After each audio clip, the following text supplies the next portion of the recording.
The New York Times is suing you and claims that the gist of what the Times is saying is that OpenAI, other AI companies as well, uses New York Times articles as an input that allows it to make the language predictions that it makes.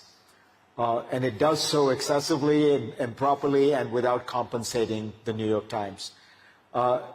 Isn't it true that at the end of the day, every AI model is using all this data that is in the public domain, and shouldn't the people who wrote that data, whether it's newspapers or comedians who've written jokes, shouldn't they all get compensated?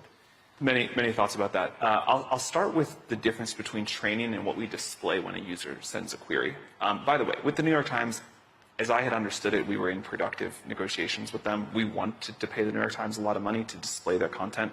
We were as surprised as anybody else to read that they were suing us in the New York Times. That was sort of a strange thing. But we are open to training on the New York Times, but it's not our priority.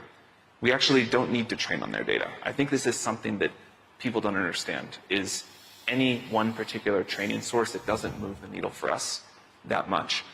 What we want to do with the content owners, like the New York Times, and like deals that we have done with many other publishers, and we'll do more over time, is when a user says, hey, Chatgpt, what happened at Davos today? We would like to display content, link out, show brands of places like the New York Times or the Wall Street Journal or any other great publication, and say, here's what happened today, here's this real-time information, and then we'd like to pay for that, we'd like to drive traffic for that. But it's displaying that information when the user queries, not using it to train the model. We could also train the model on it, but it's not our priority. We're happy not to, and that, I think everyone... Well, you're happy not to with any specific one, but if you don't train on any data, you don't have any facts to train the data on. I was going to get there to the next point.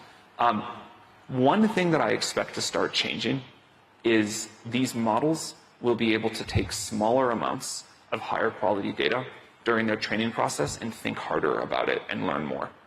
You don't need to read 2,000 biology textbooks to understand, high school level biology. Maybe you need to read one, maybe three. But that 2,000th and first is certainly not going to help you much. And as our models begin to work more that way, we won't need the same massive amounts of training data.